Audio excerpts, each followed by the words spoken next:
Hello and welcome to another episode of The Citizen Feed, your source for everything Star Citizen.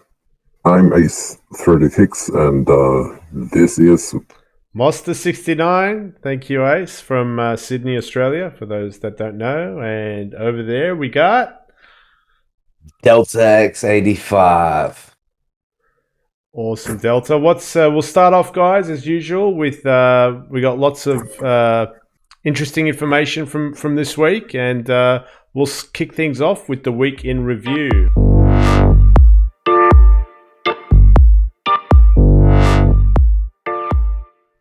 So, this week, what did I do? But more admin work. It seems like there's always nothing to do for me anymore but admin work. Every single time I find a game, I get latched to it. I don't play any other game because I dive so deep. I delve into it to the point that it becomes a second job, really. And it's unfortunate that that happens because what happens? Admin, that ADMIN that everybody has to do for anything that they get into, because I'm really big on PCC. I want to make sure that player created content gets into the game because that's what makes it immersive. So for me, I've been in admin work, recruiting players, talking to people, interviewing them, making sure that the org gets set up and structured the way I want it, even though unfortunately right now CIG is not putting a whole lot of emphasis. Outside of that, just really been running bounties. I've had no amazing stories to tell or really anything interesting. I do have to say I haven't had any bugs this week, so that's been really good. Awesome. No, I actually haven't. Maybe played 15, 20 hours. Very minimal. I mean, even if I did, they weren't significant enough to irritate me that I need to jump on that soapbox like I do. Outside of that, getting people active in the game. I mean, as far as that's concerned, I have been in the Discord. Guys are getting more active with each other. Everybody's anticipating that 314. Ace, what you got going on this week, man? Not that much. I have barely been playing. The only thing I did was take pop shots at PO that one day. I'm guilty. But you're a damn griefer. Not really. I didn't kill anyone. I was just testing the defense of PO itself. Yeah, I got you. exactly. Were you destroying the turrets? Is that kind of what you were testing, or? I wasn't even destroying them. I was just shooting at it and seeing how fast the turret gunners react. Oh, okay. Because I had a feeling like the turrets actually work better than they used to. Okay, yeah. I don't know. What was a feeling? Might not be the case, but yeah, it certainly felt that way. Pot shots at PO, Acerimmer style. Guilty as charged. Otherwise, I really didn't do much. So yeah, I've been very busy this week with other things in life. What I've been doing, guys, is I played Arena Commander with the new combat system overhaul. I feel, again, I need to practice. So played with an org mate of mine, and we did the 10 waves of Pirate Swarm, which is always a good starting point to get your head around the combat systems, and it's always fun, a bit of co-op against the pirates, AI pirates. And then I flew around because in the PTU you got access to all the ships. I don't know if you guys have tried the Defender, the Banu Defender, but man, that game, that was I didn't enjoy flying that thing at all. There was something, I don't know if I don't know how to use the weapons or anything, but it's got like, I think 4 fixed weapons, and mate, with the new combat system where your laser weapons kind of run out of charge, it took me like 10 minutes to kill a Aurora, whereas, usually even with the new combat system, I can, polish it off pretty quick. So, mate, I won't be getting a Defender. I don't know if anyone can, leave some comments below or something. Am I missing something with the Banu Defender, or is it really a pile of rubbish? Weird, because I know it to be kind of tanky, and quite a hard opponent to take on. The tankiness, I don't know, because like I'm playing against AI, and Okay, it was more me killing someone else that was just like pulling teeth, man. I was like shocked at either. I felt like I was missing some part of the game or something, or the ship's like really bad at the moment. But again, guys, feel free to leave any comments and enlighten me. But yeah, so mucked around with the Defender and did some Marina Commander Delta. That was my kind of week. Yeah, that's what it is, guys. That section just goes over briefly what we've done this week in Star Citizen. Ace, would you carry us on into CIG's media releases?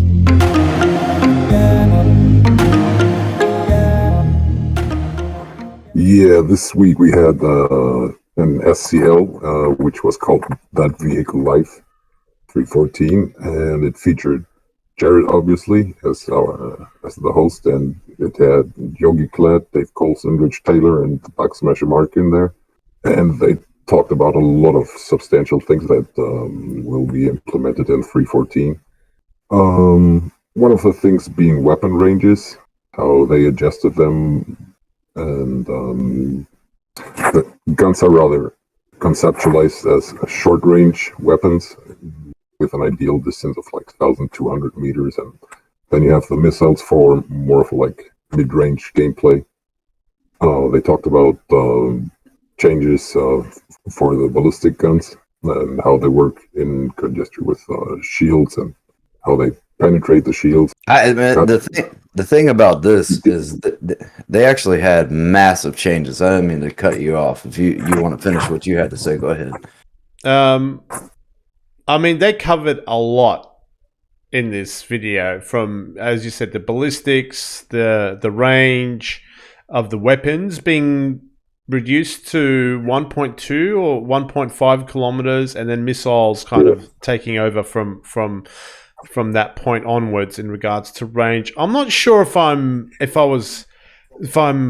a massive fan of that. Like we were in a hammerhead shooting the turrets, and I could feel how short range the turrets were, and like how close the targets had to be for the hammerhead turrets to engage the targets. And in a turret, I understand if you're a small fighter or something and you both have got 1.5 kilometer range, you've at least got a lot of movement to try and close that distance. But when you're a big target and you got these turrets with 1.5 kilometer range, and the targets that you're trying to hit are these small zippy fighters, they know perfectly well like how to duck in and out of range. So I don't know, man. I just hope that there becomes a bit more variety with the ranges of the weapons. We don't just have everyone set to 1.5 kilometers or whatever. And I hope we, at some point, we get some guns that are like 2 kilometers, 3 kilometers, and things like that. What were you guys running on the Hammerhead? I'm just, I don't remember, Delta. I'm just going to say, let's say stock, whatever's stock with the Hammerhead. Okay, so it's going to matter now, because, I mean, what we had there was a massive change. And that change, what they have done, and what they've done is they've gone back to completely the basics. They're starting completely over with that change. And what was intended was to take it back to the most elementary state so they could start completely over with the new system.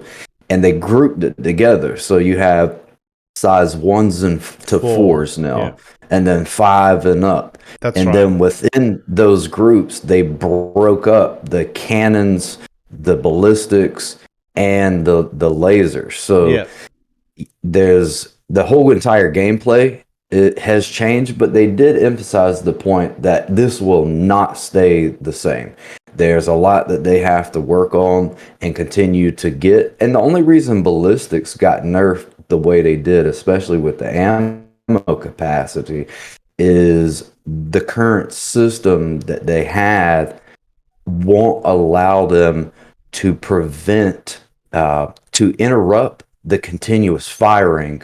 So they had to limit the ammo capacity. But in the future, they will have to program it a different way so that you won't necessarily have to, they won't have to limit the ammo as much. They did identify that. They said they just didn't have enough time. Yeah. I mean, they also touched on physicalized damage and armor as well. That's yet to come. So when ships get armor, then there won't be such a sitting duck for the ballistic side of things as well, which is good.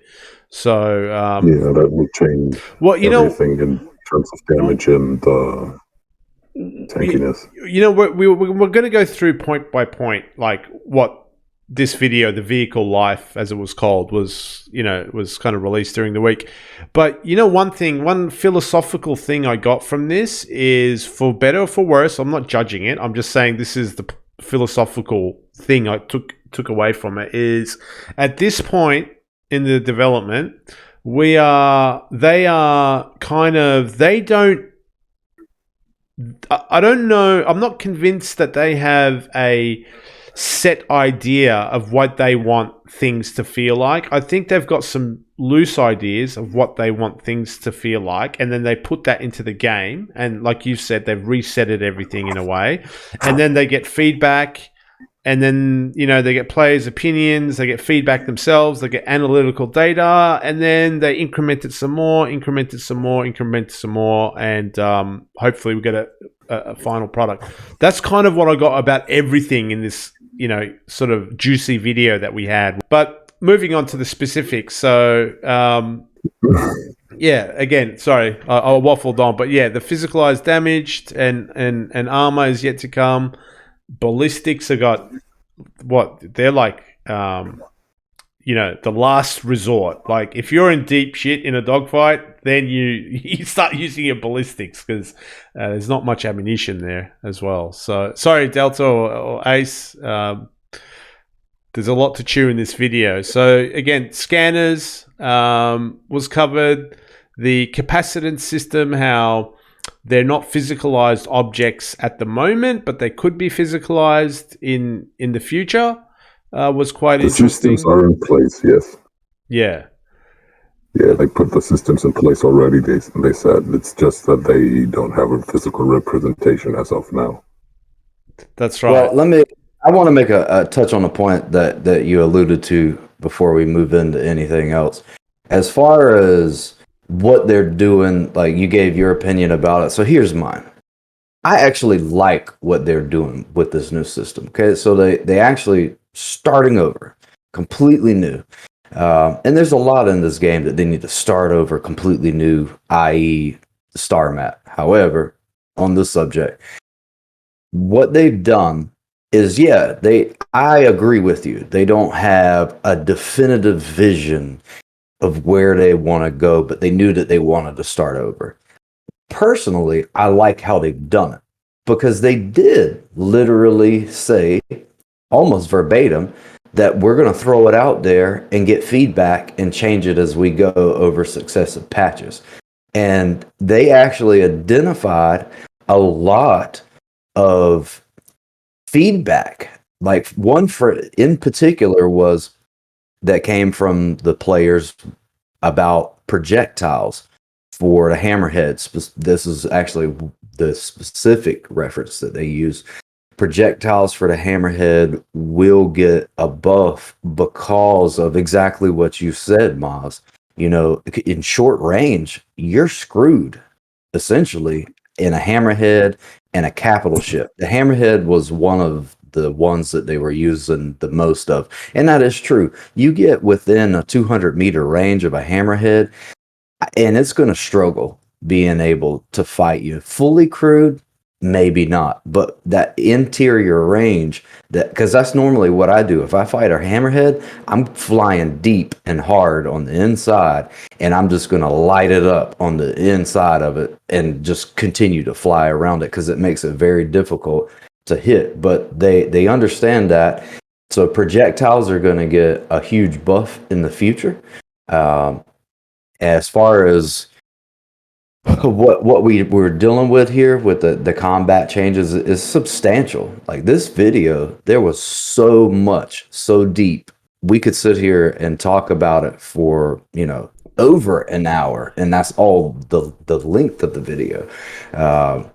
And now, as far as the ballistics are concerned, they did say that the ballistics are moving in a direction that they originally intended for ballistics to be, that they weren't always supposed to be the way they were. So now we've gotten used to that, and they were never supposed to be that, which is unfortunate because ballistics were badass at one point and then no longer.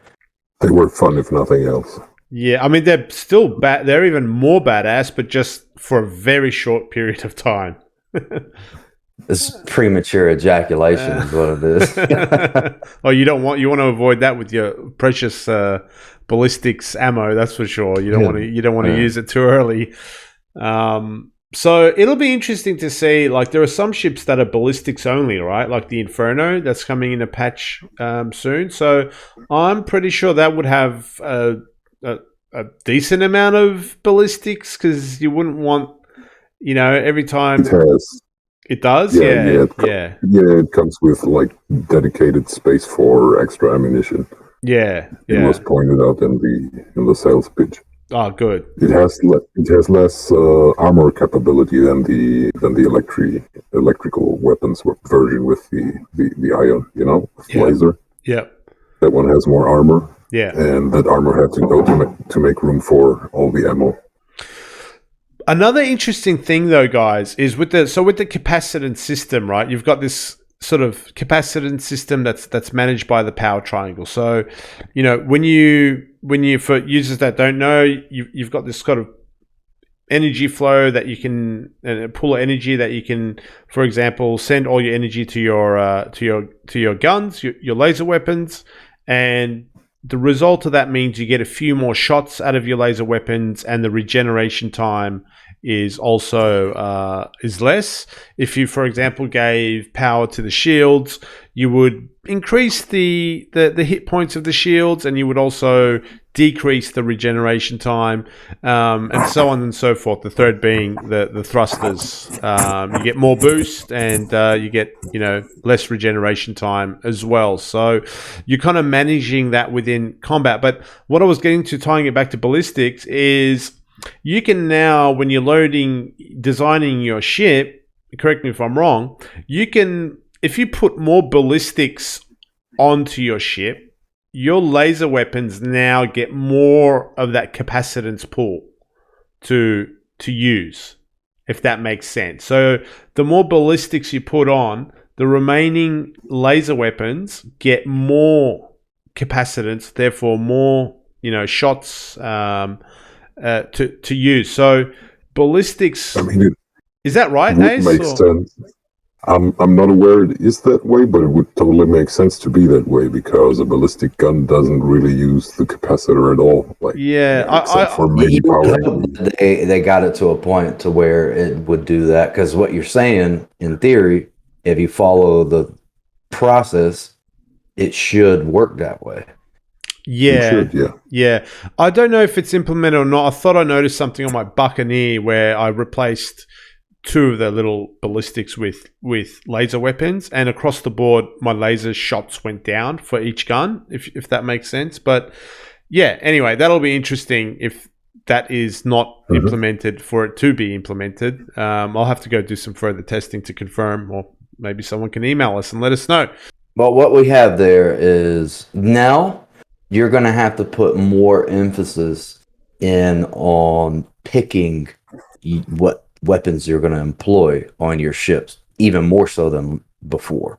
There used to be a strategy, and now the strategy is even more detailed, and you're going to have to get down to the last point to figure out, how do I want to fight? Am I going in the PvE situation of fighting, or am I going in PvP situation of fighting? You're just going to have to put more emphasis on it. I mean, and like, I want to make sure that we understand that they know that it's completely new, because it's a whole entire system that is brand new. So now we're starting over, and then as we go along, just test the shit out of it, people. And then if you got issues, send them feedback, because they want that, and apparently they're listening. One of the things that I do want to say that I've noticed that they pointed out, because a player asked me this one day, and we had this this mind tennis over this idea was with ballistics. Why doesn't the ballistic just perpetually continue? Oh And yeah, but they that's easily answered. Yeah, they addressed the fact that, I mean, essentially you don't want to be on Hearst and be victim of a fucking drive-by from Crusader. Well, that's the one thing, and the other thing would be it would draw on so many resources to track every single bullet and every single flight path. It would just crash your game and cause the massive desync. Yeah, And, I'm with Ace, man. Some people ask these questions, and I'm like, really, dude? Like, I'm not a programmer, but when you're like asking a game to track every single bullet floating around in space, like, what? Are you bananas? Have you lost your mind? Like, don't you like? especially We're trying to just synchronize 5 plays on a server, and this guy's like, why isn't it? Why our bullets don't fly across the universe forever and millions of them, flying everywhere at once? Like, anyway, especially just imagine the amount of bullets sprayed out in like 1 minute. You can empty 2,000 bullets in 1 minute easy, and that's per gun. yeah, So make that 6 guns. yeah. That's that's too much data. You want to play the game? You want to play the game? Those questions are like those questions like are Picard. What is it? Picard emojis, man. Those questions. I'm just like, oh my god. Anyway. Yes, some players you just can't damn satisfy. That's an absolute fact. Especially with the spray ballistics. I mean, could you imagine the system having to track all of those for every single player who's using the scatter blast? I'm going to say right now, it's impossible. It's just an impossibility. Yeah, exactly. Yeah, it's just let's just go with that. So we had a lot of information in this video, and we covered the bulk of it. The only other things to me that were interesting was ping is totally different now. It also is not going to be left the way they had. They had a issue with time and trying to balance it, so they didn't want to get to a point to where it was completely imbalanced. So it will not stay the same either, because there's no downside to sending out pings. The good thing out of all of this about ping and the changes in ping is they did get approval prior to making the video for a feature for intermittent pinging that you can just set a button to do. And that's cool. Awesome, because I get sick of pressing that button. And then one other thing that I want to say, and then I'll be done with this section for myself. Moz, how have you adapted to the utilization of the buttons constantly, manipulating your power management? Because initially, a few weeks ago, you said that it was just exhausting. How do you feel about that now? I'm a bit better. I think I've adapted to it a little bit better. I think they added some more. I think in one of the patches they did add a little bit more like shots to the laser guns and stuff. I think they've been optimizing it. So I don't know how much of it, Delta, is my own adaptation to the constant changing, or how much of it has been the tweaking, because every patch note that you look at, you see that they're optimizing this feature. So it feels better than a little bit better than where it started. There's still a lot of managing it, if you like, but either I'm getting a little bit more used to it. I enjoy it. Like I said, I started off by saying I enjoy this mechanic. I think it's good. It makes you think, makes you strategize. There might be some other better ways of doing certain things, but I like this starting point. Like you, Delta, you said we're at a starting point. I feel like they've reset everything. It's a new combat system. So, yeah, not too bad is my answer to you, Delta. Okay. That's all I want to know. All right, then the last point I would like to talk about from that particular video is that they're totally moving into the direction of disabling versus blowing up ships. Yes. Like, right now, it's just you open fire and the other one goes poof at one point, or you do. but they are trying to move away from that system and rather have you be able to target certain areas of the ship to either disable the weapons, disable the thrusters. If you want to blow it up, you aim for the main power plant, but that will change, and that's going to be great because there's not much point in blowing everything up. You want to, at some point, like make some money, even by attacking other ships, and the only way to do that will be to harvest whatever's left once you disabled it. Let's just go with disabled. Yeah. And yeah, I personally am looking very much forward to that, and maybe we use that to transition into the next segment, which talks about a little bit that has a slight tangent with the disabling and taking over the loot. Yes. Exactly. Yeah. I pick up what you're putting down there, brother. A little bit slow, but I picked it up. Yeah, so let's... I didn't want to say loot, I'm sorry. No, all good, man. Let's segue into the next video that came out by from CIG, and that was Loot en Route.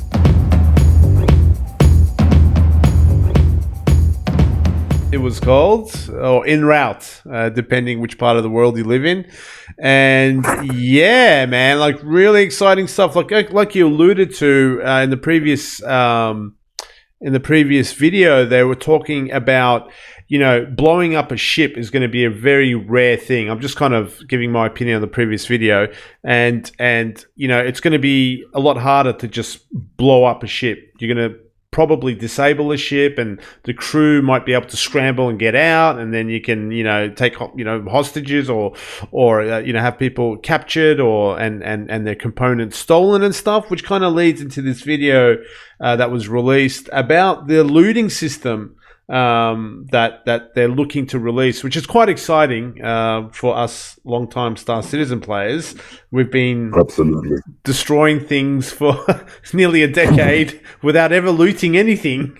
so imagine the excitement of us being able to loot. So they were talking about, you know, kind of, for me, a little bit of a cliched kind of beginning to the video, where they were saying, you know, you want to earn things and you want to be rewarded, and you know, you want to go exploring for a reason. You don't want to go exploring, and I'm like, well, obviously in any game you want to do something for a reward. That's kind of you know. So that's how the video started, and I was kind of rolling my eyes, but you know, they've got to set the premise. And then they spoke about the loot generation system, which they're creating, and the dynamic looting system that kind of sits behind it, so they can kind of put different items and different weights against those items or tags, depending on, you know, where you are, what it is, who it is, and you get a percentage drop of different loot, but in a controlled. Remember, what was I saying? You know, what was the thing? I was talking about random, you know, orderly controlled randomness. Control randomness. That's it. Yeah, that was the term I used.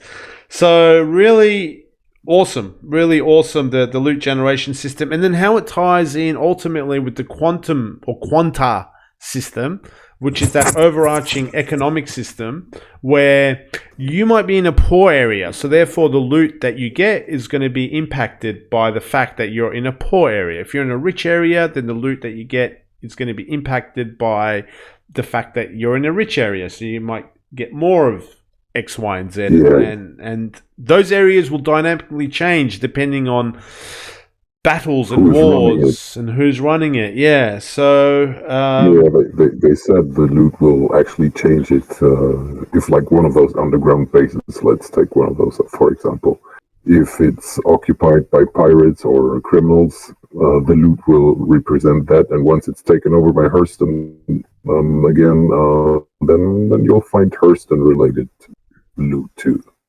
Yeah. Loot. Yeah, that's it. In the crate. So the good news here is that they actually identify the fact that they have solid internal testing.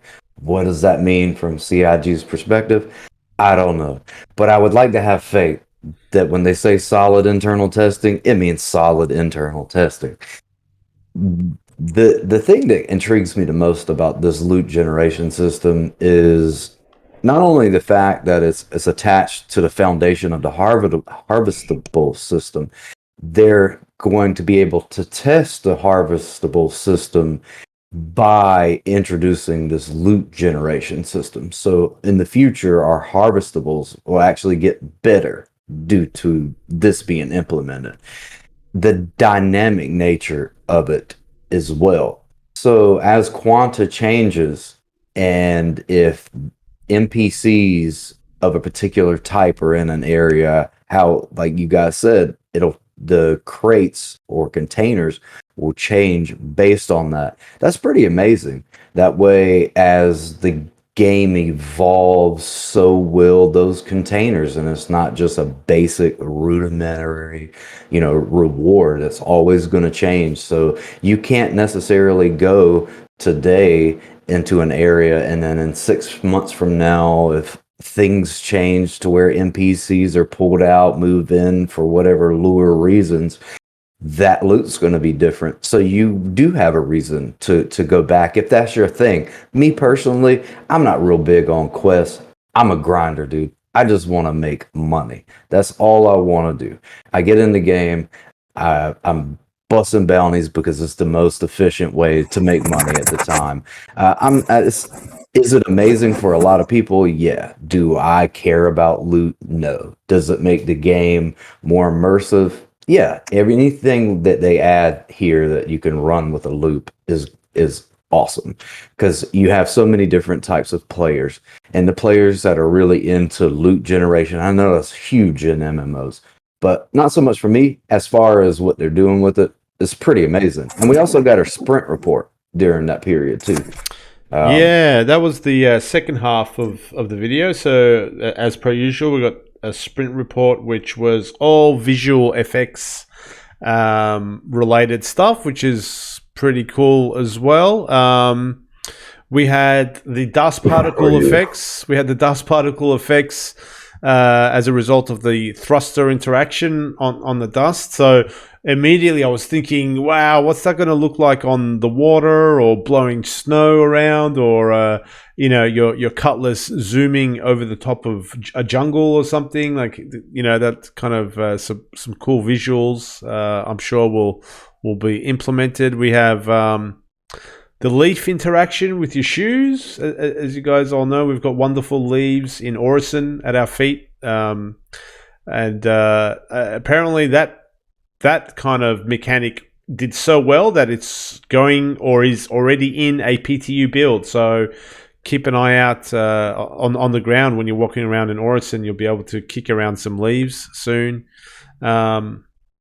Ship damage animations was another thing where, instead of the damage animations or the sparks and the explosions kind of being stuck with the ship while it's moving forward, it'll now kind of it'll trail and kind of highlight the motion of the ship in relation to itself. But what was most impressive for me, guys, sorry for waffling on in the segment, was the fire propagation was awesome. They showed like a fire. That was great. Yeah, they showed the fire starting from an electrical fault, and then they just let it run for half an hour, and I was impressed. I was really, really impressed. Ace, any comments on what impressed you the most on the sprint report side of things? I actually loved how it looked when they blew the cherry blossom petals away. Like, yes. There was that one segment where the dude was just running around in them, and they were moving from left to right. But I don't know if it was strong wind animation or it was intended to be a ship's thruster or whatever. But that moment where the whole bunch of leaves flew over, that looked so fantastic. I can't wait to see that in Orison. I really want to see that in person. Yeah. Delta, yourself, mate? Anything? Oh, yeah, I got a couple things, actually. So as far as the sprint report overall, it is VFX. So I want to sit here and say this. for all those negative ass players that want to run their damn mouths and be like, oh, they shouldn't be doing that. We should be putting teams on other stuff. Let me explain something to you. It's little tiny ass details like that. And I talked about this last week that make Star Citizen completely different than any other game.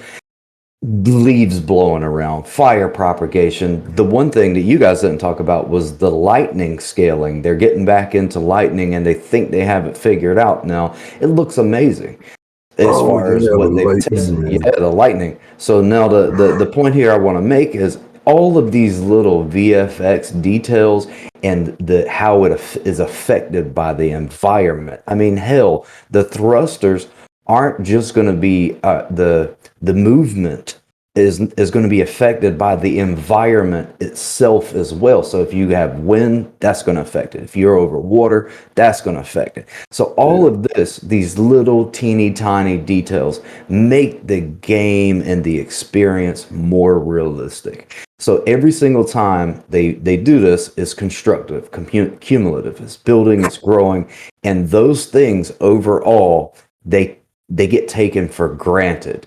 But that's what's going to separate Star Citizen from every other game. There's no game that's going to be able to touch this game when they are able to release it in full. The one thing that I do want to talk about is the fire propagation. They even got it down to a point to where if the surface or the material as the fire propagates is not flammable, it doesn't affect it. Or the scaling of that, if it's say steel, plastic, it's all going to burn at a different rate. And they also added dripping in it. So if it's plastic, it's going to drip. So if you're burning metal and it gets really hot, I would imagine that it's going to take longer for it to drip. So those items that are highly flammable are going to drip faster. Little teeny tiny ideas that they're putting in, and there's a lot of work that goes into all that. I personally think you should fucking appreciate that and stop being a negative asshole. Players like that, I just dear want to slap viewers, the shit out of them. Yeah. And I always say it, CIG, for better or for worse, do not take any shortcuts at all. Like, they just put everything on their shoulders, and they're like, right, we're going to do it this way, and we're going to climb Mount Everest in every aspect of the game, fire propagation, everything. So God bless them. Another thing so far, go they're ahead, doing a fantastic job. I'm just saying, so far they're doing a fantastic job. You can't really complain about anything they've done. All the systems that got into place are just looks ridiculously good. And I was on a soapbox, yeah, and I get that I got a little aggressive there. I guess where I screwed up was I like to read comments a lot of the times on videos and whatnot, and then you just get these trolls that you want to choke the shit out of. Yeah, they're always going to be there, though, D. Yeah, I know. Let's move on so I can talk about a brighter subject. Well, one last thing they also had in the video before we move on was they showed a space station blowing up. And that's something getting in preparation for the upcoming event. So that's pretty cool, man. Like, we're going to see a space station blow up at some point. So I don't know how that fits in with the gameplay, or is it Port Olisar? Or it didn't look like Port Olisar in the video. Maybe we'll do that next week in the lure, because I had somebody give me a heads up on why they did that. Okay, awesome, great. And that kind of sums up our Star Citizen media release section, guys. And over to you, Delta, for SHIPtalk.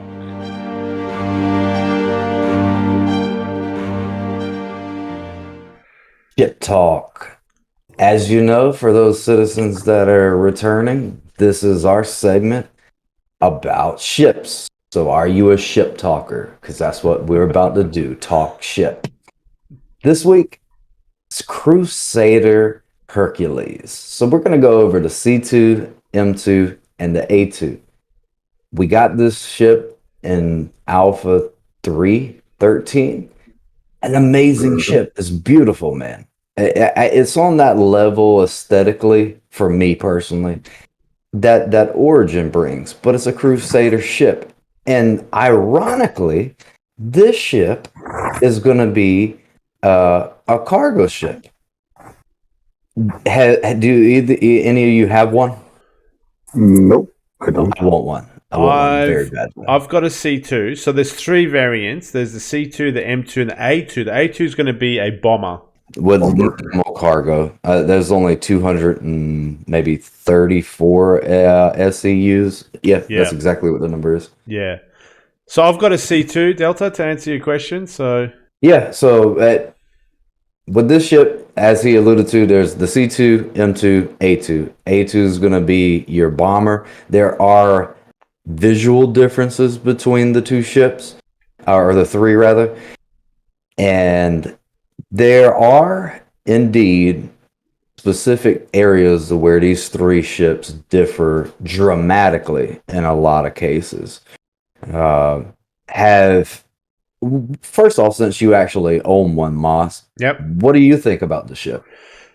So the C2, I'm a Drake guy, but man, if there's going to be a manufacturer that's going to make me move off Drake, it's going to be Crusader. So I'll give you some background.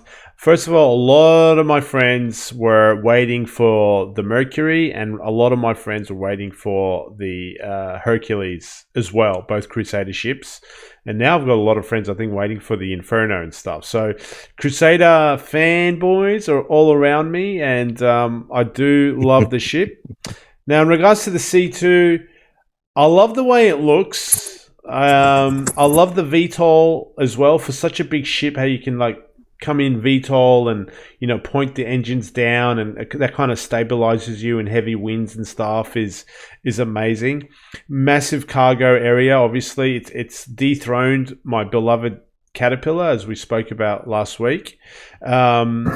The C2 specifically, it's got lighter armor and it's faster than the M2 and the A2. But sorry, to answer your question, Delta, I think, man, this is such an invaluable ship for a player. If you just play by yourself, you can use it for cargo, you can use it to transport vehicles and all that sort of stuff. But also for an org, man, you're building your own org, Delta, right? Yeah. Order of Zion. These ships are, I think, so crucial for organizations. You want to do large scale events and stuff, you're going to be guaranteed to see a C2 and stuff moving tonks and vehicles to a particular location to do events and evasions or whatever it is. So it's just such a crucial piece of a fleet, I think, this ship. To answer your question, Crusader stepped up the damn game with this ship, and then the Star Runner kind of, in my opinion, set that in motion for them. It put them back on the map in a way that they weren't before. And like you said, now they even got you, Maz, shifting from Drake, and I know how much you love Drake. Oh, it's tough. It's tough, man. It's tough being the Drake guy, I'm telling you. I was just to kind of diverge a little bit. I was flying a Cutlass, trying to convince myself that this is an amazing thing, and with the new flight models where everything is the yaw and the pitch and stuff has been reduced, man, it was rough being in the Cutlass. So anyway, let's switch back. Let's switch back. All right, before we move into the technical aspects of it, what's your opinion on this, Ace? On what specifically? The C2 in general, just right up the top of your head. The C2 in general. Okay, the C2 in general. Yeah, it's a great ship, man. It's pretty. It's very useful and versatile, as was mentioned before. And yeah, I love everything Crusader. So it's a definite yes from me. Okay, so let's take a look at some of the boring aspects, but things that definitely matter. So up until the point that you reach the cargo capacity, all these ships are the same, but then we're going to go over everything that's different as we go down the line. So cargo capacity, C2, respectively, C2, A2, and M2. We're looking at 672 SCUs, 468, 234. So there's also going to be some balancing with that. So you're going to give up cargo capacity for some other items on the list that's going to separate these. Crew personnel. So you're going to need minimum crew is 1 on each. So all you need is the pilot. Max crew, you're looking at 2 on C2, 3 on A2, M2, 6. Obviously, because it's going to be the military version. Sliding on down, we're going to... The computers. Now, help me understand this, guys. We're with the computers.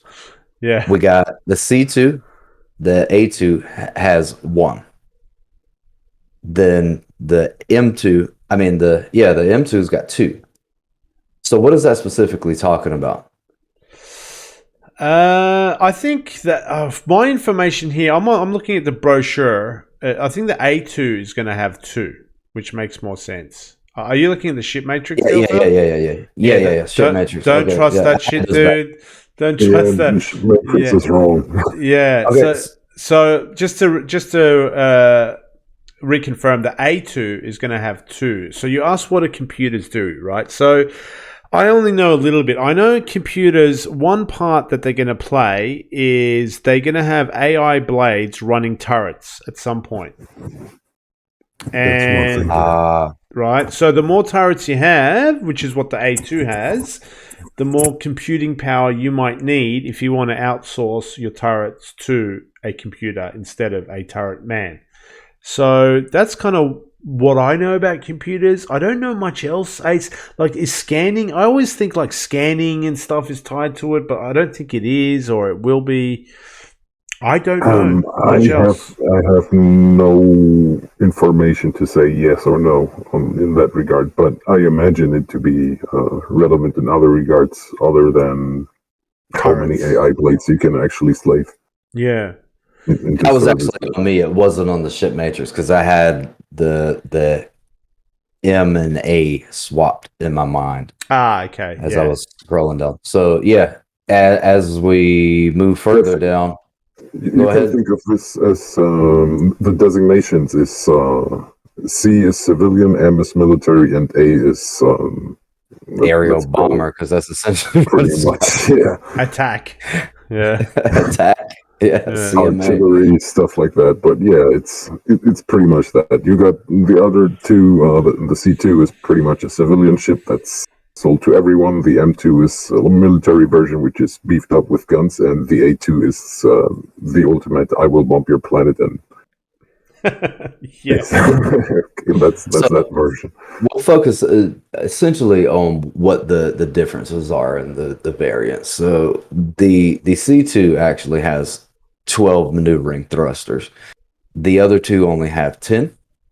As we move down, the benefit is the drives are going to change, but the number of drives don't change until you get to the A2.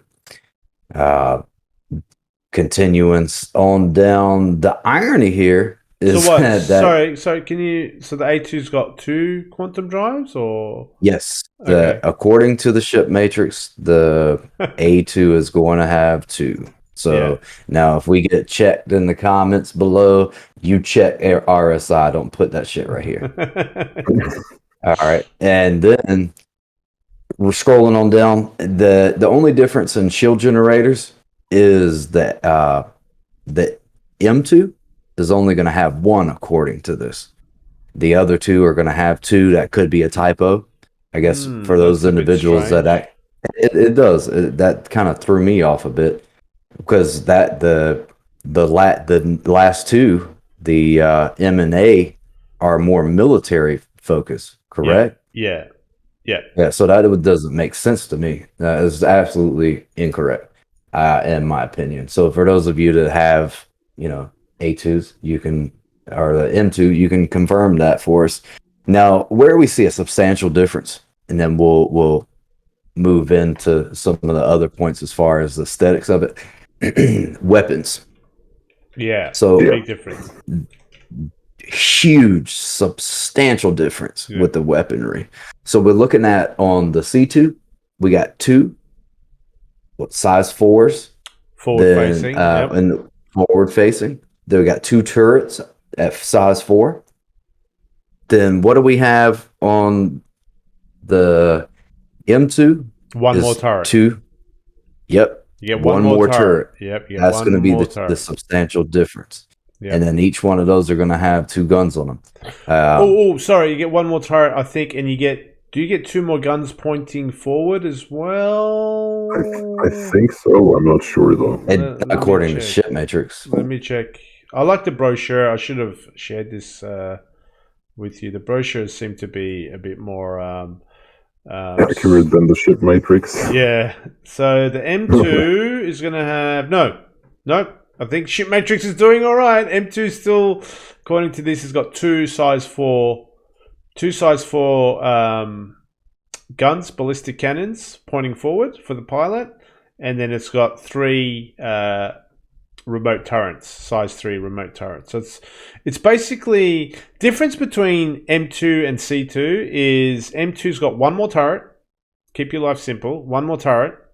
It's got heavier armor once physicalized armor comes into play, and it's got less cargo than the C2. The C2 is going to be more cargo, 1 less turret than the M2, and faster because it's got light armor.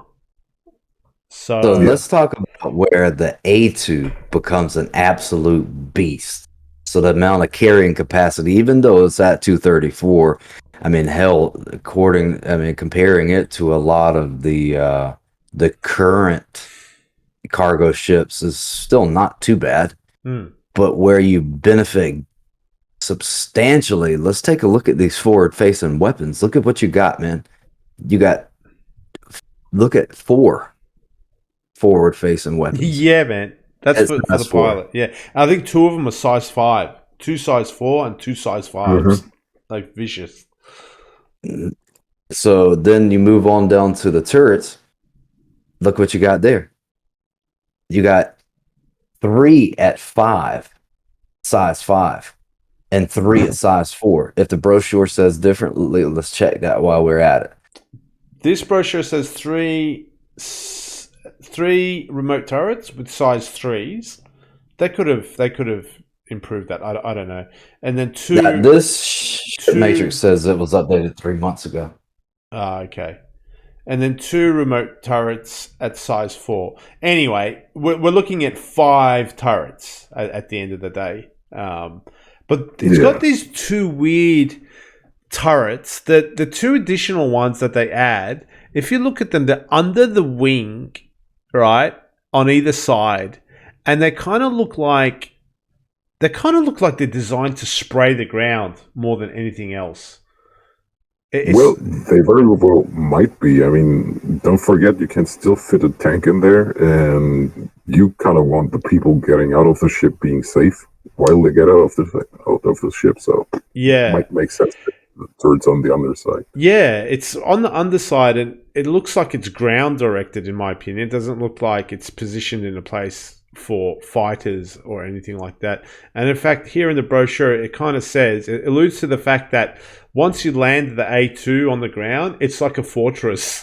I would imagine. Yeah. But it makes sense. I mean, it makes total sense. If you're landing in a hot zone and drop tanks off, you want to be able to defend the ship right there. You're going to be able to defend a ship with some size 10 missiles too. Yeah. It's going to be no issue there. Even the utility items, you're going to wind up with 6 on that. No, I will say this for those individuals that are going to sit here after the fact and check us. Now that we've gone through the ship matrix a couple times, we do see that there's a lot of conflicting information. So from now on, what we'll do is we'll triangulate this to try to get into a relative area. We'll use the ship matrix, Urkel, and the brochure. Then we'll go from there, because the sad thing is that RSI is actually not up to par with their own game through their website. And that's tremendously sad. The aesthetic appeal, I mean, it's very reminiscent of the Origin lines. As far as that sleek curvature, I don't have No, one. Never no, been in one. Crusader is Crusader and Origin is Origin. Let's keep those two things separate, please. Yeah. Well, I guess we'll have to, but they are using those lines and curvatures for an ignorant player that doesn't know anything about the game. Yeah, I They can come see that. in, they wouldn't be able to distinguish the two. Yeah. That's why I said that. But it's absolute true. Okay. I Um, will rubbed just it the wrong accept way that. with that. yeah, you can't tell a Crusader fan that. I was going to say, so there's going to be two types of bomb configurations on the A2. There's going to be a size 10 bombs. 4 size 10 bombs is one configuration. So you drop 4 huge bombs on top of somewhere. Or you can have 60 size 3 bombs, which are the other configuration. So 60 size 3 or 4 size 10s. And so you pick one of those configurations, and then you can also carry a single tank as well with the A2. So yeah. Talk about raping something. Yeah. You just destroy ground troops with that thing.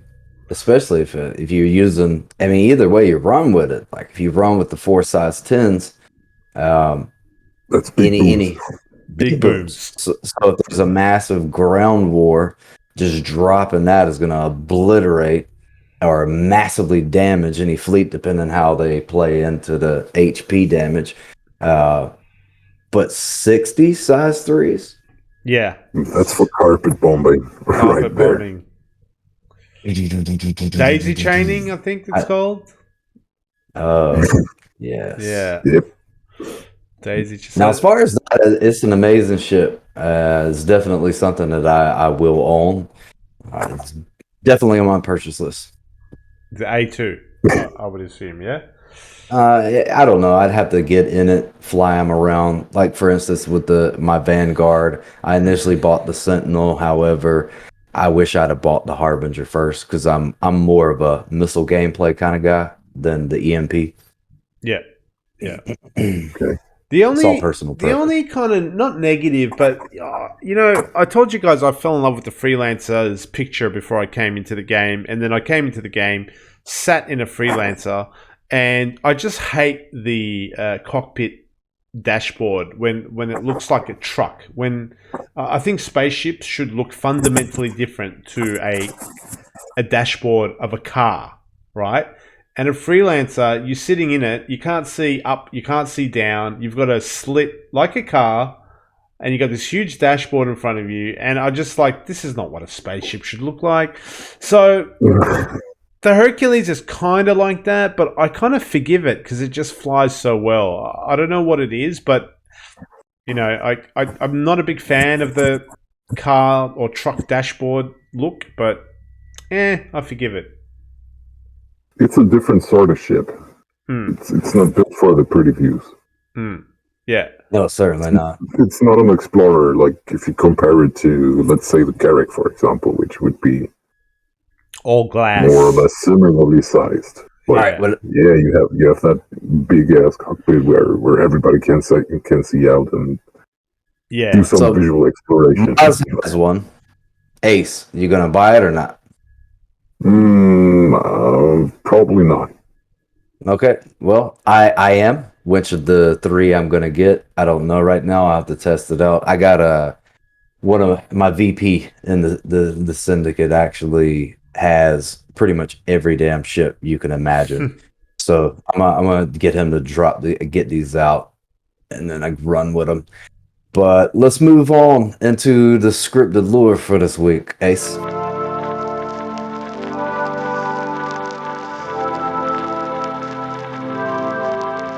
Yeah, so this week we've chosen to talk about Earth, or rather the Solar System, and not just Earth, because, the cradle of our civilization, if you want. Let's talk about Earth first. Yep. Instead of the other planets, because it's the central hub, not just only for the Solar System, but also for the whole UEE. it's still the capital of the UEE. The Senate is there. The Imperator lives there, and it's very centric on Earth. All paths lead to Earth is a saying that was mentioned in some articles. So yeah, so I mean, we kind of forgot about Earth. We're in Stanton here. A lot of players. Dude, you say no, we didn't, but you don't know what I experienced. I don't ever hear the word Earth when I'm in Stanton. I never hear anybody talk about Earth. Like, when's Sol System coming? We hear about Pyro. We hear about other systems. I've never had the conversation nor used the word with any player in the game, Earth nor Sol. That's why I felt that diving into this aspect of the lure, because eventually we will get the system, the jump point to the system. And when we get it, I think we need to put some focus on where humanity came from. The cradle of it was the Sol system. And one day we will return to that. Well, I can tell you, if in Star Citizen I fly past Earth, I think a teardrop is going to go down my face, because that would be a very special moment in this game's development. Secondly, wouldn't it? As far as I'm aware, though, Earth is one of the, or like rather, Sol is one of the last systems to be worked on, which I can understand because. Yeah, but just think about it. Like everybody has a certain idea about Earth. We all do, and especially based on your different ideas of what your city should look like. And it's really hard to satisfy people there, and it's a high risk art maneuver. I can't understand if they want to reserve that for the end, way later when they got everything else set. Yeah, They want all the technology and systems like mastered, so they can actually make an Earth that it will satisfy most people, I would imagine. Yeah, it's also not only that. It's also the fact that you have to factor in how much gameplay you can actually have in that area. And from lore, we know outer system ships will get heavier taxes to pay in the Sol system because you're not part of the Sol system. If you were born on Earth, you get treated better. That's a fact. Yeah, I don't. As far as treated better, yes, but from research the lure, they are more strict on Earth as far as the UEE military than anywhere else. They are pretty much fascist. Oh yeah, they got like the tightest security you can have in the system. So that's another point. Like from the gameplay perspective, how much could you actually do in that system that's already like swarmed with police force and military and private security, and I think they basically got everything in place already. So I'd love for the Sol system, the jump point at least to it, to be introduced and the Sol system come into, because guess what I get to do? I get to go to the heart of the UEE and destroy as many of them as I absolutely can. So let's take a look at some of the capitals, if you will. When I say that, I mean more or less not that it is the capital, but the import-export trading centers. We have three main cities that aren't, it's not surprising that these three stood out over time, but New York, Moscow, and Shanghai. Not quite sure why we didn't wind up with the fourth, because there are some other ports. Supposed to be two more, Sydney, man, Sydney. Yeah, there are others. Berlin, as far as I know. But yeah, I guess the New York, Moscow, and Shanghai is taken on those roles.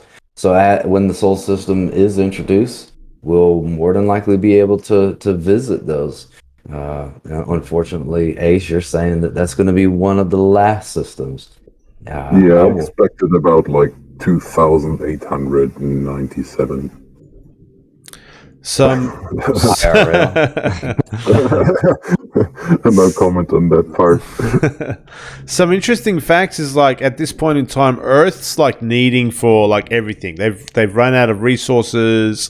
Natural resources are exhausted. So everything, trillions of food and raw materials, manufactured goods and stuff are being delivered constantly into planet Earth, and taxes and refueling fees and docking fees are very high. It's kind of written here that, you know, making a profit is actually a bit difficult when you're doing business with Earth. It's the tax, you know, it's the, how can I say it? It's the entity, it's the soul of the UEE. So it'll be just absorbing as much money through tax, docking fees, whatever, as much as it can, you know? Not surprising that that is the situation, considering Earth's infancy as humanity was developing in its early part of the terrestrial period.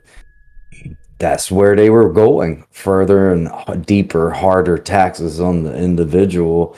And like I said before, if we don't separate ourselves from this shit, it's a cancer, it's a poison. Like the fact that they want to tax, like you would think that you'd have heavier taxes on the outside of the system than inside of the system. You would think that you had more in military influence, control, and a more fascist system on the outside than the inside. So for me, on the outside looking in, it's not a place I want to be, especially with that being the heart of where the UEE comes from. Could you imagine living there, having these high taxes? The resources are depleting. Now, that's the other thing too. When you're creating an empire, and any empirical system winds up running into this issue, the need for logistics, resources. You have to support that some way, somehow, be it monetary, or in the case of food, energy, water, you're going to suck that from the original planet. And as you're hopping along, it's going to get more and more consuming. That machine is going to grind and grind and grind, and it looks like it's putting a lot of stress on the soul system. And you would think that out of all this, you know, empirical movement, that it would be much better on Earth than anywhere else, which is very ironic to me. Here's another fun fact. Well, yeah, that's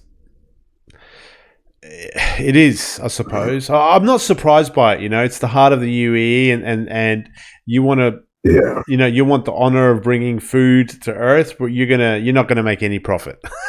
We're gonna tax no money. Gonna tax the crap out of you.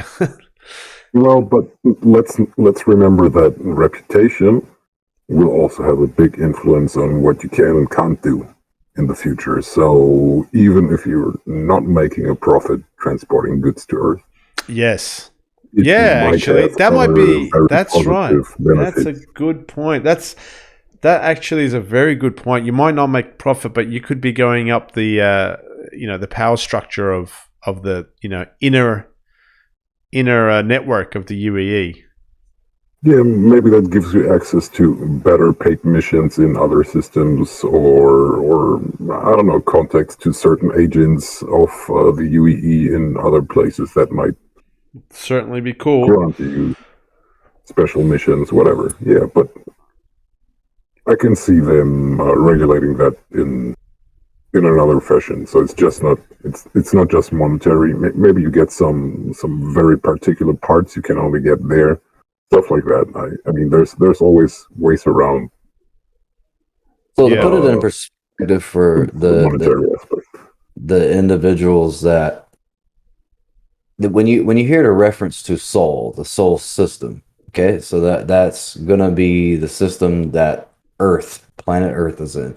So Mercury, Venus, Earth, Mars, Jupiter, Saturn, Uranus, Neptune, Pluto are soul 1, 2, 3, 4, 5, 6, 7, 8, 9, respectively. So anytime you hear soul 1, 2, 3, don't confuse. It's just the order they are from the sun. Earth is Yeah. Sol 3, yeah? Yes, correct. Yeah. And Mars is Sol 4. So you were touching on the three separate cities, that prominent cities, if you like, that are kind of renowned more than others: New York, Moscow, and Shanghai. I've got a fun fact that the Aegis in Shanghai, the Aegis China factory, they produce the Idris class frigates. So I didn't know that. Idris is made in China. There you go. Fun fact. There was another thing I was reading, just to give you context of like a point of reference of one of the biggest ships, if not the biggest, is the Bengal, right? Where is this sentence, man? Damn, I should have highlighted it.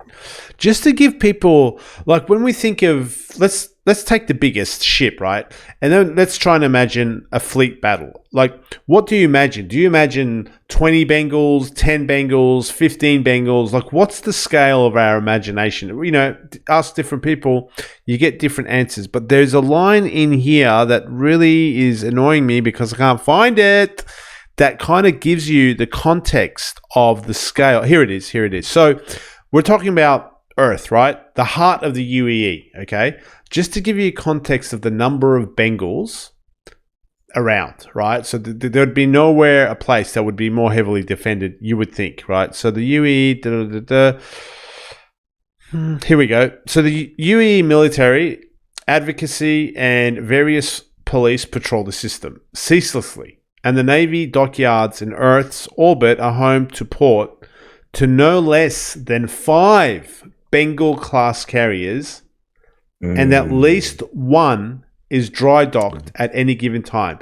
So just to give you a sense of scale, you know what I mean? I think this helps a lot, this sentence in this law, is that there's 5 Bengals defending Earth. That not 10, not 20, not 50, but 5. So if we ever see a Bengal, one Bengal, that's a big statement, you know, of defense somewhere. So anyway, I just thought that was interesting because I never actually knew the sense of scale. Yeah, that's the perspective. Yeah. Is it 100 Bengals, 50 Bengals? I don't know. But okay, so they've got 5 Bengals at Earth. So that kind of, gives me a point of reference, if you like, which is interesting. Yeah, and I guess Bengals are so big, man. They're so crazily huge. Yeah. So now it puts it in perspective for me that Saul being put into the game last is good because then I have time to build up my fleet. So when I go there to start shit, I won't have to worry about these 5 Bengals. Which I'm going to tangent slightly off, but not too far. I had a conversation with some players the other day. We were bouncing some ideas around, and we were talking about rewards, which you talked about last week. And this all is going to tie together in a second. So what I was saying is, the Bengal is a military ship. It's not going to be available to the players, correct? Because it's a military ship? Correct, yeah. Okay, so also it's just because it's so big. Okay, understandable. So what I did say was that I don't think there should be ships that players should never be able to get. However, I think there should be a mission in the game that is hard on the level that would make you push over a $4,000 case. The issue here is that realistically, if we're going to talk about fidelity, there are militant groups, revolutionaries, rebels that do wind up accumulating wealth, and they are able to somehow, by some means, acquire some epic military technology that they are not supposed to have. It's rare, maybe once or twice in the physical world. That should be available in the game, but being able to complete that mission or to steal a Bengal should be the most difficult thing you've ever done in any game. So when you do wind up acquiring it, it's an amazing feat that maybe there's only one or two, maybe three orgs in the whole game that has it because they completed it. And that will be a statement of awe. So I think that should be available. Now, go back to how it ties into this. I would need at least one Bengal. I think if I had one, I could go and take this over. 1 on 5. It's at least 1 on 5. The odds are better. No doubt. Yeah, and then the last, I think, with the way I'm recruiting and the PvP players I'm bringing in, we would be able to accomplish this. You know, my visions are grandiose. Yeah, they certainly are. Always keeps the game interesting. Immersion. All right. Yeah, I mean, as far as that, it was really more or less. I wanted to touch on the lure to remind people. Let's not forget about Earth and the Sol system. And several times in the game, I'd hear people talk about Sol. Like, what the hell is Sol? So I started looking into it. Then, like, I realized Sol 1, 2, 3. You got the Sol system, and it is where humanity came from. That's Sol 3. Yeah, another The home of the UEE. another point that should be made and that often gets confused. Sol is not Terra. It's two different Correct. systems. If you talk about Earth, you talk about Earth. If you talk about Terra, that's a system, and Terra has its own Terra 1, Terra 2, Terra 3, Yeah. and so on. So And Terra's and if you not look at confuse those two. and yeah, go ahead. Terra's vying to become the capital of the UAE. We spoke about this before. Yeah. Yeah. They're trying to be So to the new Earth, basically. Because we ruined Earth, we found Terra. Oh, it looks like Earth. It's bigger. Okay, maybe we take this one. That's a little bit like how it feels. You know, I'd be willing to bet the reason that's happening, and we could look into this further later. Terra's resources are fresh. Exactly. Yeah. There you go. Freshly found, and Yeah. it's actually bigger than Earth. So Yeah, they have room It's to really grow. So before interesting. long, Yeah. Lorville is going to be what Earth looks like. I mean, Earth is going to look like what Lorville looks like. Yeah, it's interesting. If you're on a resource-rich planet and you're just giving your stuff to Earth because they're going to starve if you don't, and in return, Earth is taxing the crap out of you. It's a kind of Revolution. it's a bit of a bitter pill to swallow, eh? Yeah. No, that's what breeds revolution, man. I'm Yeah. gonna go talk to some people at Terra, see what we can get going on. well, but gentlemen, please not forget we're under attack by an alien species that just wants to eat our faces. So that's where the UEE plays an important role. Yeah. We're just wait for the Bandul to show up in your system, and we'll talk again. Yeah. Well, I might take out a Vandal ship and a UEE ship and feel great about it. Okay. So now, as far as the orientation of the system, you could take a look at the arc map and see exactly how far out we've gotten as a human species, how far we had to jump to come to the Stanton system. It's pretty substantial. There's probably 5 or 6 systems in between Sol and Stanton. Actually, there's more than that depending on the orientation, but it's just a substantial amount. One day we will return to Earth, and as Ma said earlier, it'll be a very emotional experience. Yep. Absolutely. I mean, I'm really interested to see how, like Ace has touched on it, how planet Earth is going to be made by CIG. Like, is it going to be exactly as it looks like on the globe today? Can they do it? Can they do it to the same scale? Do they have to change the scale? If they do, what does it look like? Is Australia going to be a little island? Like, it'll be really interesting. It'll be interesting to see how they go about it, right?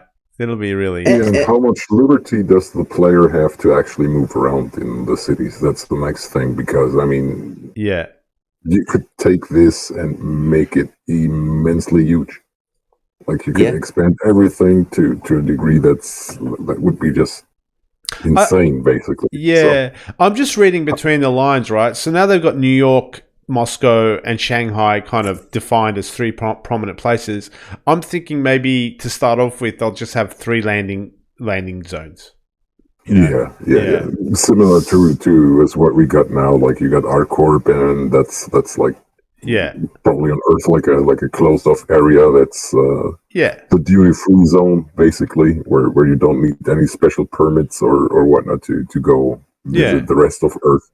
Yeah, exactly. So they will regulate it like that. Yeah. They're saving this system for last because it sounds like and looks like, especially since Moz identified the fact that they have all of these battles, it's going to be the magnum opus, maybe. We'll see. We'll see where that goes. It was good to revisit Earth because it's not something that many Star Citizen players are thinking about. And others may think it's cheesy, but one day we will have to return to Earth. So we cannot forget about it. Yeah.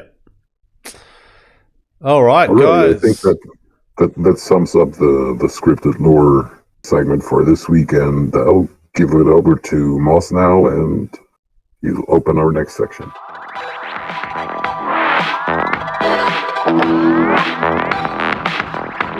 Yeah, it's open mic time, guys, where we all just kind of brainstorm random thoughts, ideas, suggestions, or just statements, really. It can be anything in the open mic time. So I'll kick things off. This is more of a statement, so not much really commentary around it. Maybe there will be. As a guy who does logistics, or used to do logistics before it got balked, something hit me when I was sitting, flying my Caterpillar towards Daima, and I was like, we've got all these commodities, but would it not, where is water?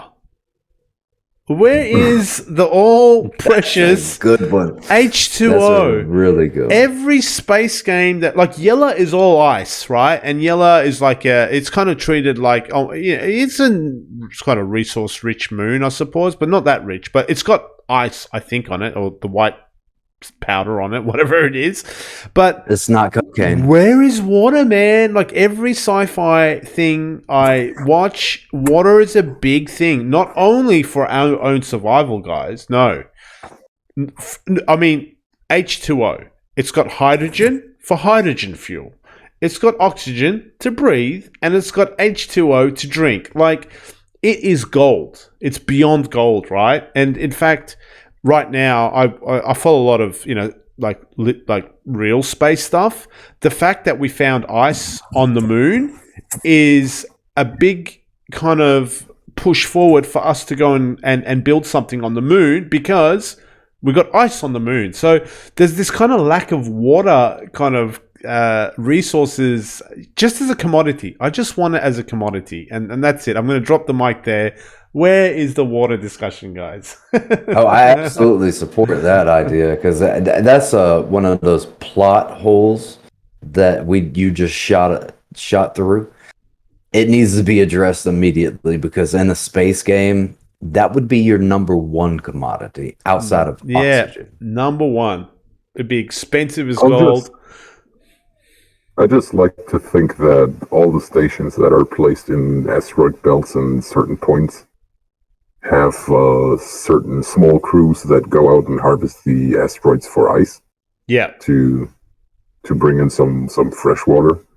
That's what I like to think. Yeah. I'll just make that up and just add it to the list of commodities so I can put it in my Caterpillar. That's all I'm saying. See it on the Stanton Stock Exchange. Yeah, that's it. It's easy. Just some however, text. it might be so common to find water in space, like in the different asteroid belts and whatnot, that it might be less of a needed commodity to transport, as in it can be locally produced by most technologies. I don't know. Yeah, that's one way of looking at it. Hydrogen scooping and whatnot is also a thing. There might be scoop ships that basically just scoop up all the hydrogen from certain places and then transform it into water.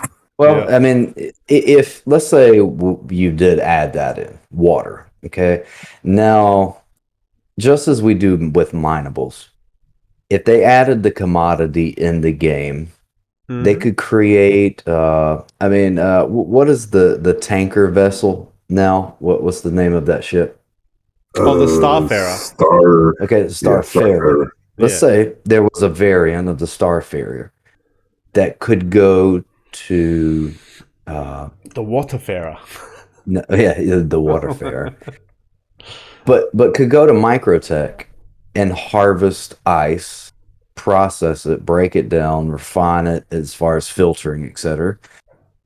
And then you transport that water and sell Yeah. it. Bring Like the that's water. absolutely a need in the game. It makes it more. They talk about fidelity. There's your fidelity. And what if you're 890 jump, you're having a party, and your ice cubes run out? Then you call the Waterfarer, and he refills up your ice cubes, you see?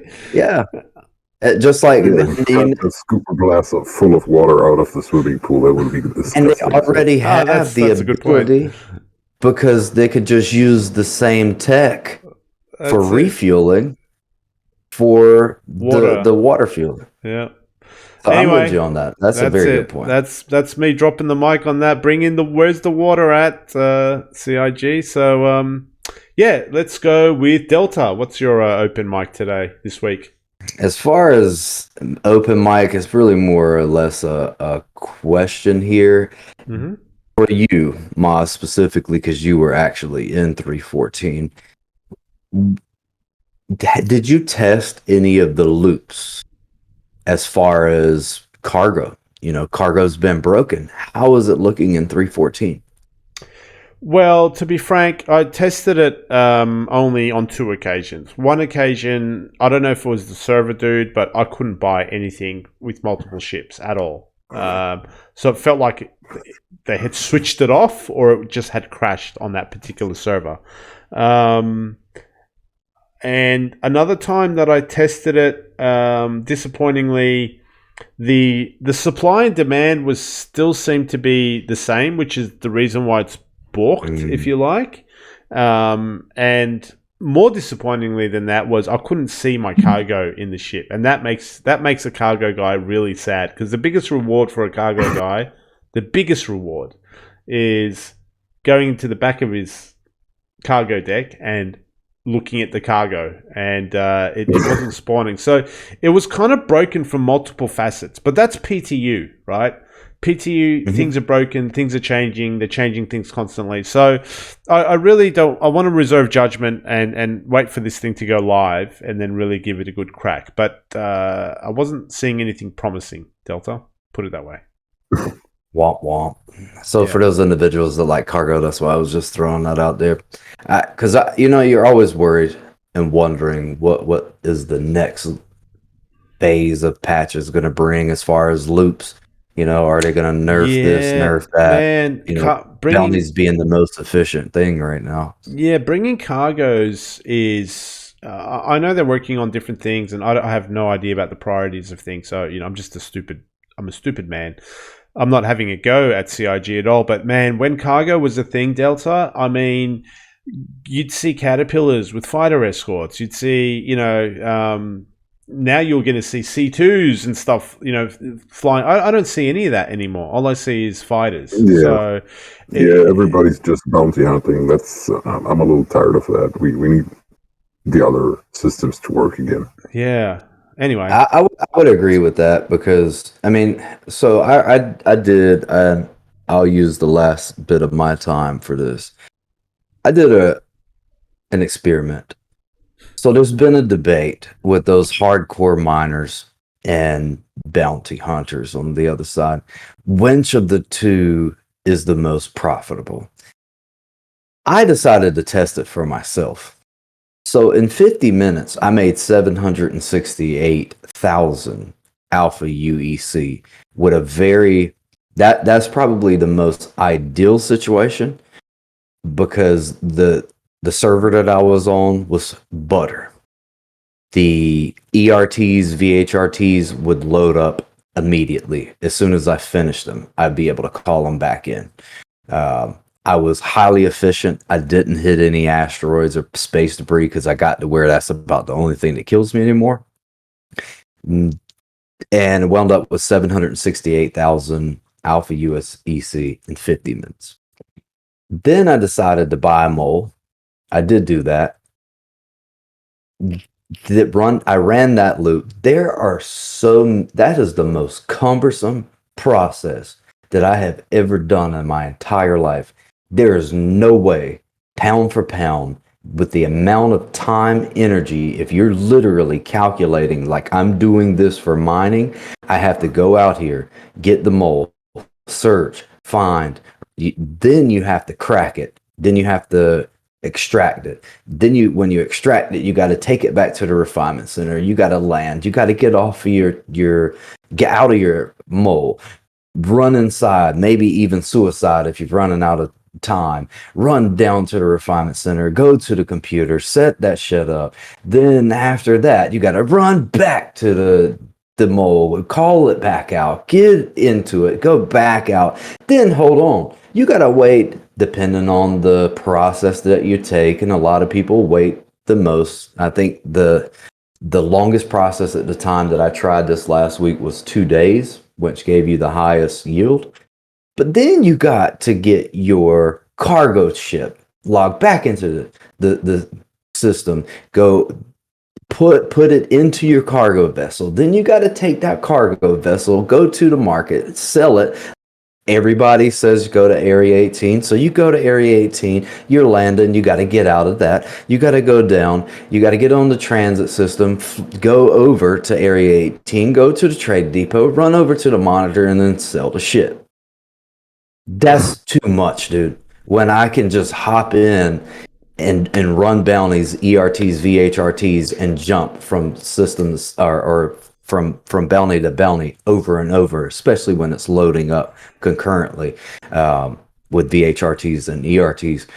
There is no way. I am of the opinion now that you cannot convince me that Quantanium mining is par or better as far as efficiency, time, and the amount of alpha UEC you make. There's no way it's comparable to bounties. No way. Yeah, that's a now thing though, Delta. That's exactly why everyone's just doing bounties. What my expectations are is when this game evolves, is that indeed mining and logistics, which are the backbone of any economy and any nation and any country and any organization or anything, those guys do make, bang for buck, if you like, because without that stuff, nothing would function. And also this, and they should. Yeah, so I agree with that. Oh, they will. They will. Shouldn't be the meta. No, they will. They will. This is just the now thing, 100%. And then this whole thing of like jump from one moon to the other, killing people, and then within half an hour you've killed 20 people.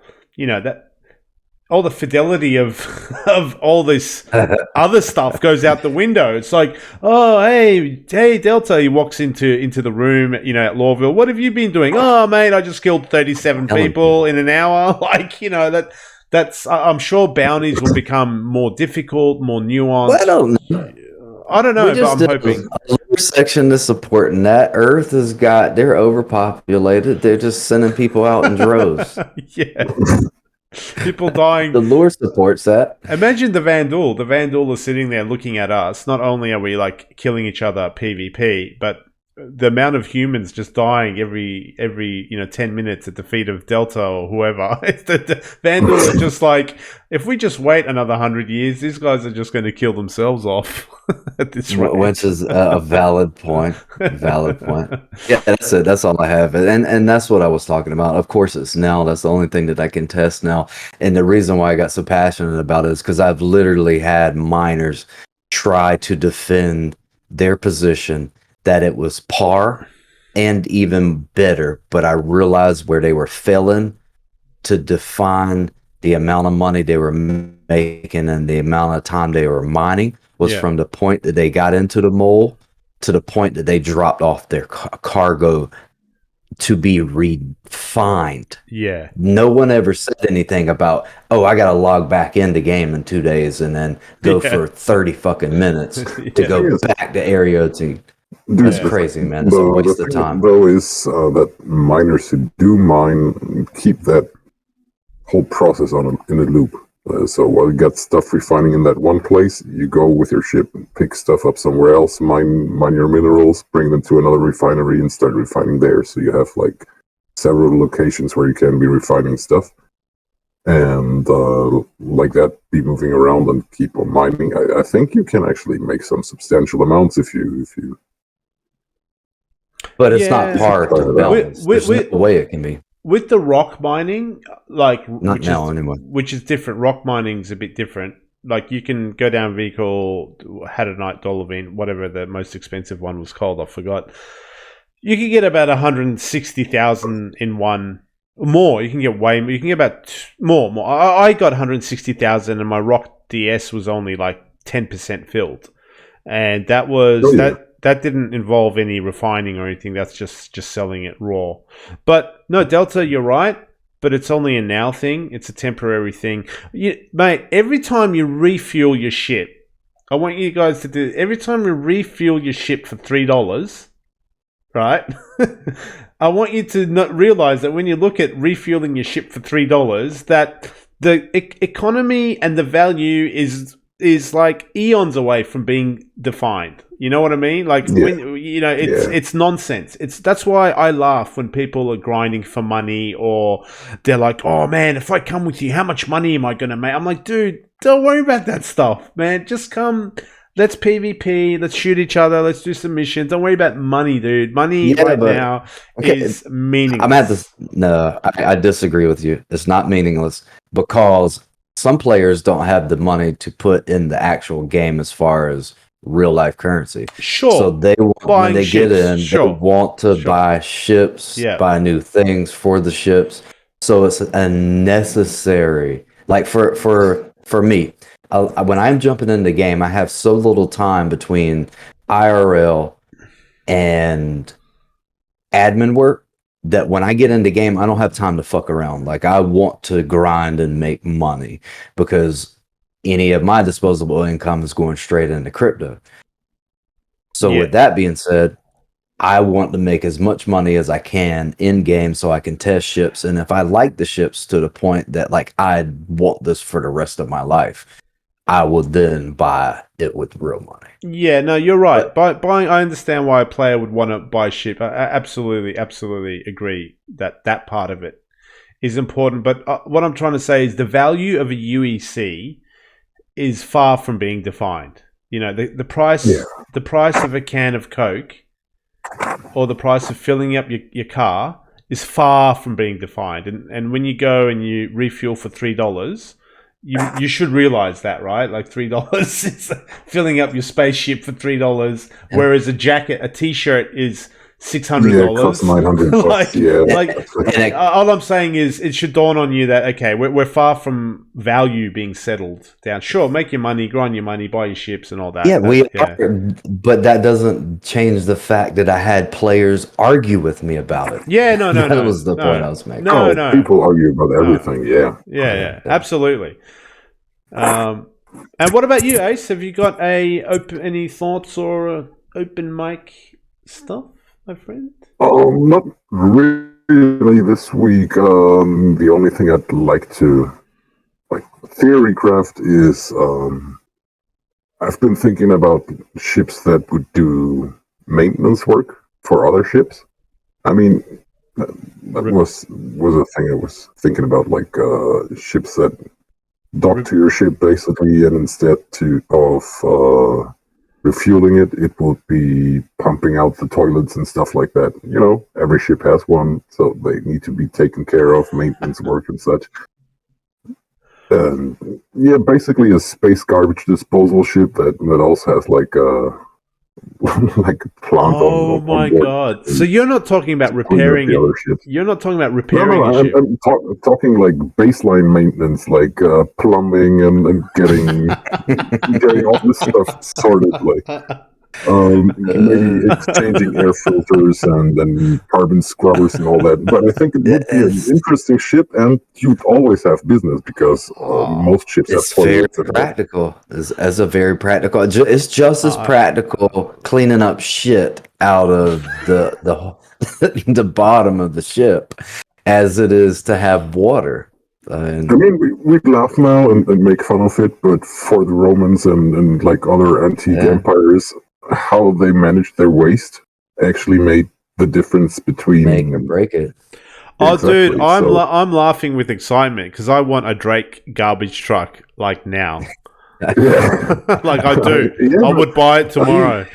I would buy it would be tomorrow, awesome. mate. I mean, even if the missions are just like, pick up like so much waste from these and these places and just transport it. Yeah, so it, there is waste. There's waste. into the sun.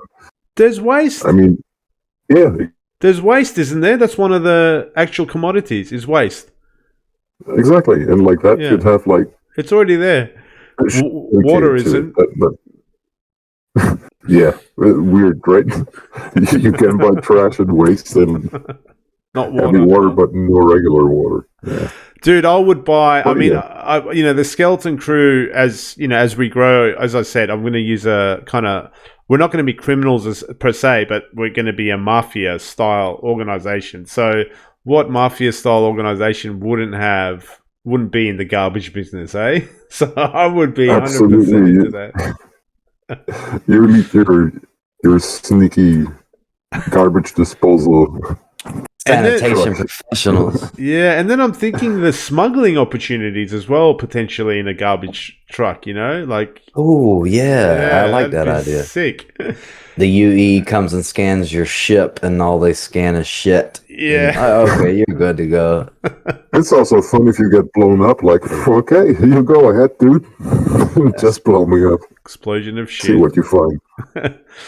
I think that wraps it up for our open mic session, guys. That was good fun. So. Is there any questions at all this week? No, none this week. No? I didn't get any this week. All right. Well, I guess then that's it for this week. Thank you all for coming. Thanks for listening. For all social links and the community Discord, you can check down below in the description. Don't forget to spool that subscribe button and hit the bell icon so you get notifications once we launch new videos. Goodbye. See you guys in the verse. Later.